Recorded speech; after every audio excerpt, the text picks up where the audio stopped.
Welcome to the History of European Theatre podcast, and thanks for joining me on this journey through millennia of theatrical history. Episode 152, A Midsummer Night's Dream, a conversation with Rachel Aanstad.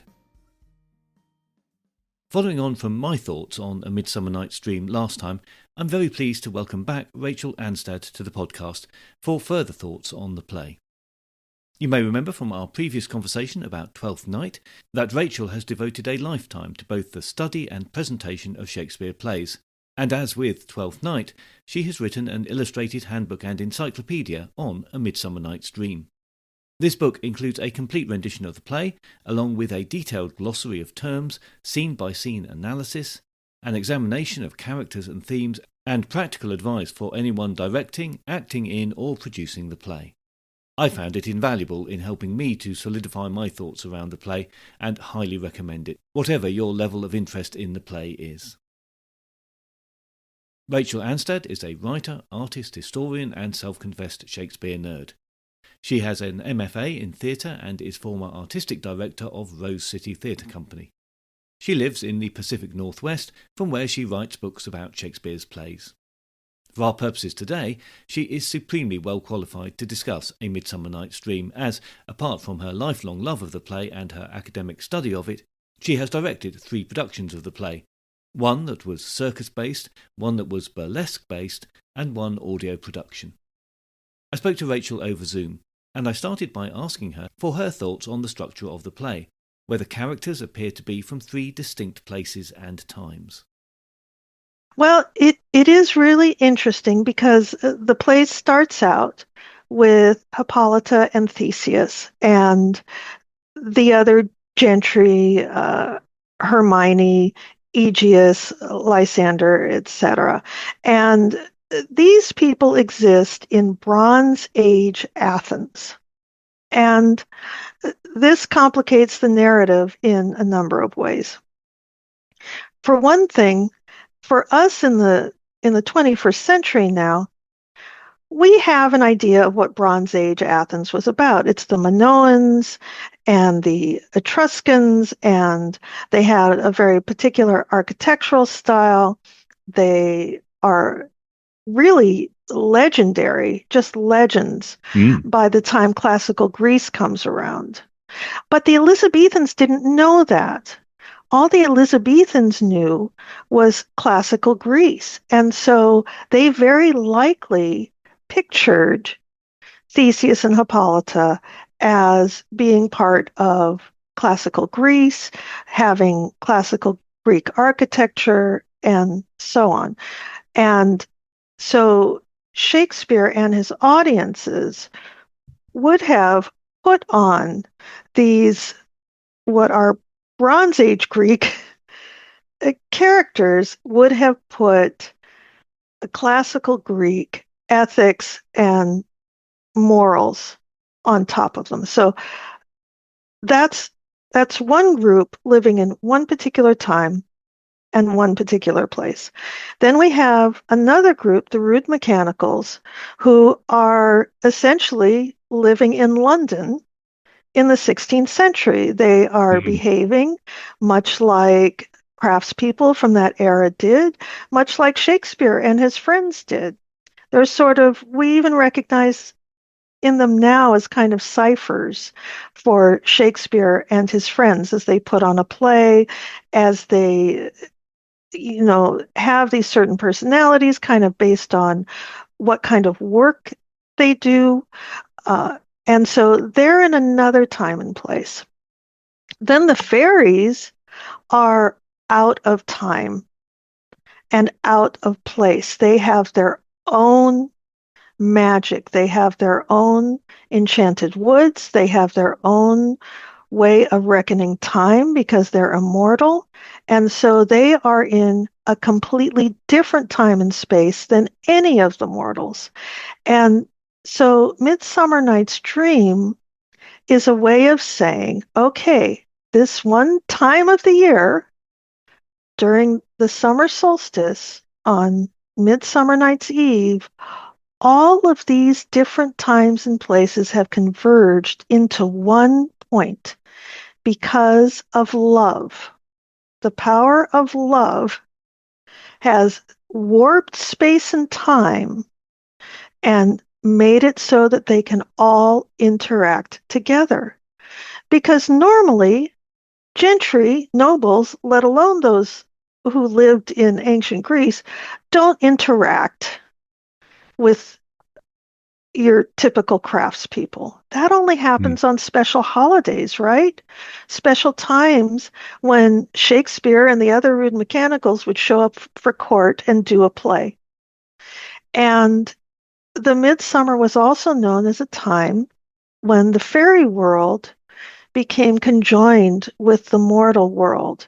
And when, if you went out and picked herbs and, did other, assorted what we would call magical workings now, but what they would call then medicine or, just getting your ducks in a row, would have been considered more powerful, more efficacious at that time. And it sort of brings with it, to me, the sense of fragility in that this can only happen now. And we as the audience are getting this glimpse into a space and a time.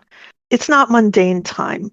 It's a very specific time that only happens once a year or so. Yes, that's interesting. So that slightly confused sense of deeper time mixed with Midsummer being a time when people would have presumably thought very easily about strange things happening and fairies being present. So it does give the whole play, from the very moment of its opening, this feeling of otherworldliness, perhaps, is enough. But then, as you say, very much grounded in some parts of it in the world of the theatre. And when I talk to theater makers or, read about theater makers and they don't know when to set the play, my feeling with Midsummer, perhaps more than any of the other plays, is it's up to you. It is totally up to the theater maker to know how it will appeal best to their community.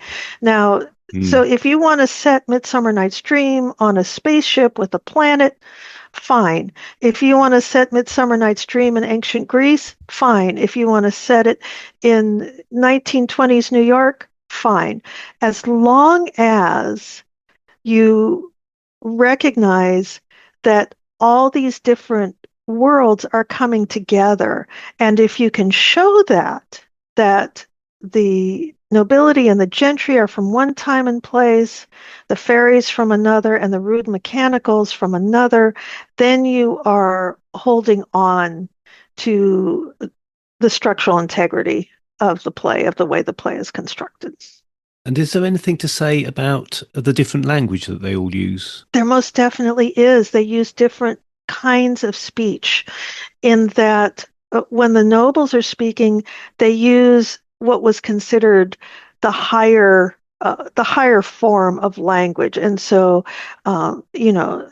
they use more poetry, more blank verse. They use a heightened vocabulary so that when Demetrius is trying to woo Helena, he compares her to the snows of Tartarus and, all this other very poetic language, whereas when we're getting to the way Bottom expresses himself, he says, just bring me some ale, just bring me a bottle of hay. And, he's not even bothering to try to seduce Titania at all. It's not even in his mind. And he's communicating in a very direct, plain-spoken way. Then there's the other language, which they use during the play that Peter Quince writes for his script of Pyramus and Thisbe, the play within the play, which is sort of a rude mechanical's idea of what heightened speech sounds like to them. And to me, this is amazing. and it provides a lot of humor for the play. When Thisbe, played by Flute, says of Pyramus, played by Bottom, Oh, he has eyes as green as leeks.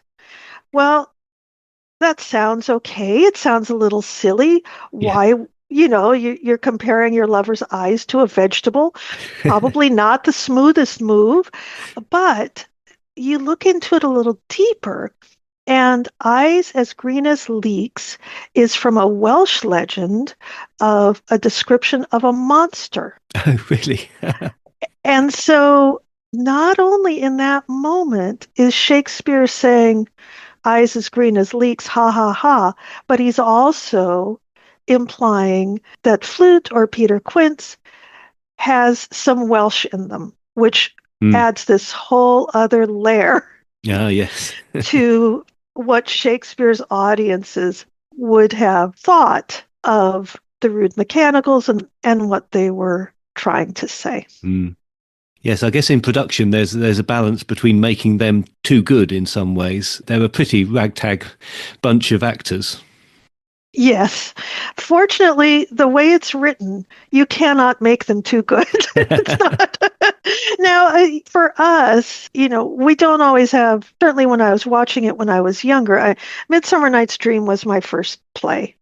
And I think it is the gateway play for Yeah. a lot of people Mm. see Midsummer Night's Dream first. So, of course, I didn't get all the classical allusions when I was first watching it, but most people playing flute, it's hard to play that part without it being funny. I think people just get kind of carried along, and even if they don't quite get why that specific joke was funny, I think most actors can find a way to do it. So Bottom and Peter Quince are talking about whether or not Bottom can wear wigs and beards during the play. And they have this discussion, and one of the lines is, and of course, your French crowns have no beards. Well, what the heck does that Mm. mean, right? What is that in reference to? And it's because, first of all, let's make clear, jokes about the French were always fair for the Elizabethans. There was nothing funnier than a joke about the French. So my Yeah. apologies to the French. But at the time, there was a rumor that the current king of France had syphilis. And syphilis causes you to lose your hair. And so this was a joke at the expense of the King of France. And it's hilarious when you know that, if you're not French. But these things, it can still sound silly. And I think one of the joys of Midsummer Night's Dream is that the more you study it, the more you read into it, the funnier it gets. And that's probably why I will never, ever stop studying it. Definitely one of those plays, as you say, a gateway play, and therefore thought of as rather more simplistic than many of the others. But so many layers when you start looking Oh, into the detail. well, and if I may, in general, the comedies have been looked down on, at least in my lifetime, Mm. as being less sophisticated, as being a lot of faff, as one English historian said. And I gotta say that makes my blood boil, because the fact is that the comedies are very sophisticated. They're incredibly subversive. They're happening on many layers at once, and were considerably more risky politically than any of the tragedies that Shakespeare ever wrote. When we look at a tragedy, in a sense, we're looking at a train track that's going in one direction. We Yeah. know at the beginning, almost, if not everybody's going to die. And the question is, how do we get there? How do we get from everybody's alive to everybody we care about is dead? And that's the whole thrust of the play. When we have something like Macbeth, we can get a little bit of a revenge satisfaction, a little catharsis there. We can certainly, in all of these plays, marvel at the psychological depth and intensity that the characters display, and how that's manifested on multiple levels in the text and in the plot. But when we're looking at a comedy like Midsummer Night's Dream, we are looking at political commentary that is happening on several levels at once in a way that keeps Shakespeare out of the Star Chamber. And so a comedy in Shakespeare's time took a lot more skill to write, as Ben Jonson found out, Indeed. and Thomas Kidd found out, to their absolute peril. So we should not dismiss the comedies as being just kind of romps, as being just a sort of a collection of gags strung together. That's not it at all. Uh, what he was doing was expressing things that were important to the public at large, which in A Midsummer Night's Dream was Elizabeth's position on marriage. In Midsummer Night's Dream, and I want to stress that this is my analysis. This isn't, something I'm trying to say is the word from on high, but what I see in there is that Shakespeare is showing Elizabeth all these different options that she has. She can be like Hippolyta and be taken by a hostile power like Spain and essentially, forced to do whatever that hostile power wants her to do. She could have had an arranged marriage to, somebody in the English gentry as Hermia. She could have been married off, as Hermia is, to somebody, within the gentry, a la the Plantagenets, often did. Just find a Neville to marry, right? Just find a Neville to marry, Elizabeth, and everything will be fine. Or she can, as queen, as Titania, she can simply, pick somebody like Bottom to do what she will with. After all, she is the queen. But, what are the consequences of that? What are the consequences of all those choices? And when you look at it that way, it becomes a very sympathetic play for Elizabeth. It's saying, look, these were her choices. None of them were good ones. None of them would have made everyone happy. Hermia falls in love with Lysander. Her father wants her to marry Demetrius. We know that Elizabeth had her Robin, but had she married him, none of her advisors would have been happy. Had she simply picked, a rude mechanical to have a little romp with, obviously the humiliation would have been intense. And, had she gone with Philip II or, maybe some random French prince, then you're inviting subjugation. And in this sense, Midsummer Night's Dream is an intensely political play. And I think that anyone who is kind of writing it off would really enjoy looking into these deeper issues. And that was a big motivation for me writing the book. So should I ask you the same question again that I did about Twelfth Night? Was there anything that you've discovered about the play as you were looking at it in a lot of detail and putting together that, particularly that glossary? When I started doing this really intense study of Midsummer Night's Dream, which incidentally, is a play that I'd been studying since I was a little girl. We had a copy in the house and I just read it over and over and began to think of it as, I think many of us do, as my play, as, something that belonged to me. And I never, ever let that go. I never stopped reading about it, seeing every production I could. And yet it took me until really doing a close study of the body meanings of the words to understand just how queer Helena is. So, of course, we have to remember that there's layers here because we have boy actors playing girl parts. Indeed. And so, we have these kind of in-jokes about the fact that Helena's gender is somewhat vague and confusing, and she talks about how things are topsy-turvy, where, the doe is chasing the hind and so on. In typical thought at the time. The male was supposed to pursue the female and so on. But there are quite a few jokes and references that imply that Hermia and Helena's relationship was romantic and possibly sexual, in addition to having been friends. And that this complicates Demetrius's reaction to Helena.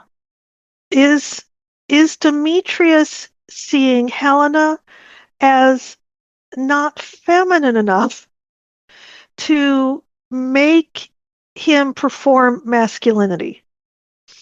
Now, I want to say these are questions. These are not answers. I don't know, but the process of deciphering those body terms just kept consistently putting that question in my mind that I do not have an answer to. Now, here's another one that may make people upset. So, in the Elizabethan era, just like in other eras in time, it was not unusual for adult men to have a quasi-romantic, sometimes sexual relationship with a young man. And that young man might become their squire or be in some other position where they are in constant, intimate contact. Whether that contact is sexual or not doesn't always matter in a romantic sense. And so when we look at the changeling, there is nothing in the text to imply that the changeling is an infant. In fact, the changeling is at that moment about to become a page or a squire to Oberon. That's what the whole argument between them is about, right? Titania does not want to give up the changeling to Oberon to enter into the male sphere. She wants to keep him in the female sphere. This means he has to be at least 7.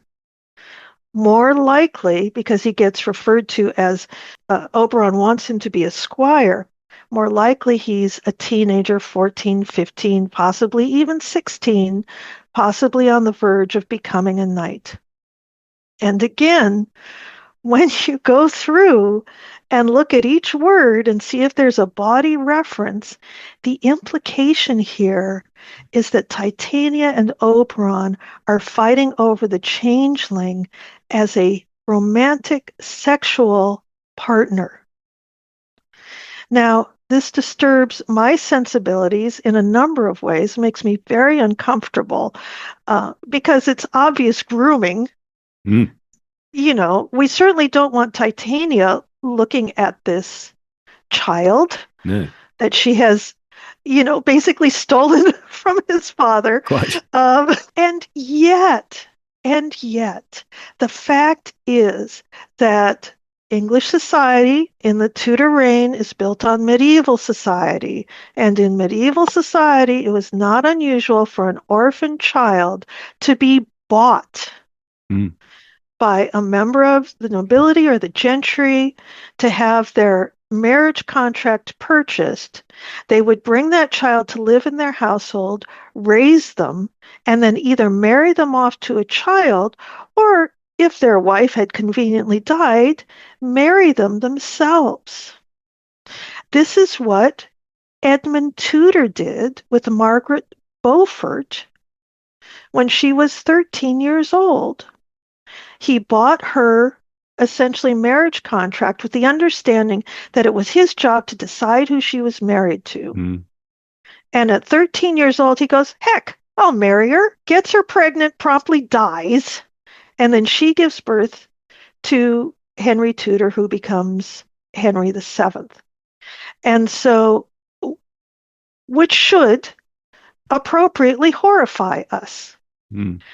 But the Elizabethans would not have found that necessarily horrifying.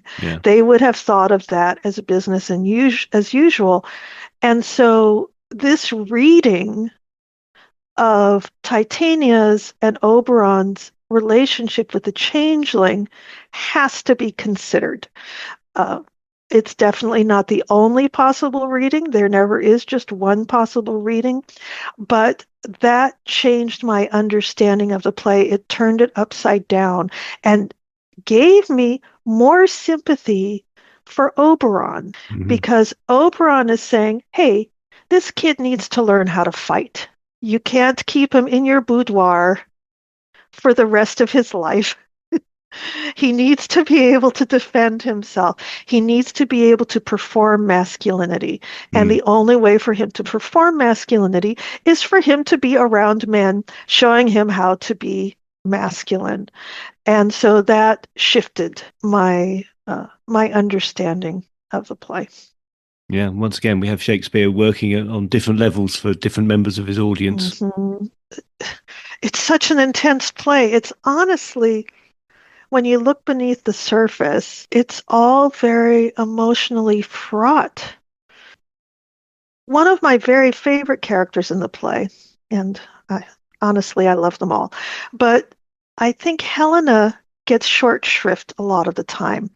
She comes across as demanding, she comes across as kind of whiny, and, let's face it, she's pursuing somebody who doesn't appreciate her. And that makes her look, for lack of a better word, dumb. In that she's sort of pursuing a lost cause.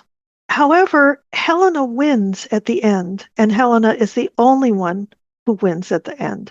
And I would point out, who among us has not been involved in an unhappy love affair where we weren't appreciated and we're still in love with the doofus who tried to reject us? I mean, it's happened to all of us. And so, in a sense, for me, Helena is the most human and relatable character in the play. She, in many ways, and this is something that I talk a lot about in the book, is that the four lovers each exemplify a particular humor. So Helena exemplifies the color and fire. Lysander is air and sanguine.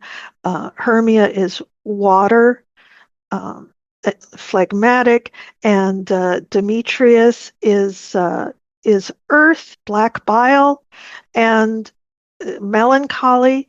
And so Helena, in many ways, as the choleric member of the lovers, she does what fire and color does for the Elizabethan and the medieval mind. She drives things forward. She drives the plot. It is she who determines what happens. It is her relationship with Demetrius that ends up with the lovers all in the woods and the interactions with everybody else and the rude mechanicals.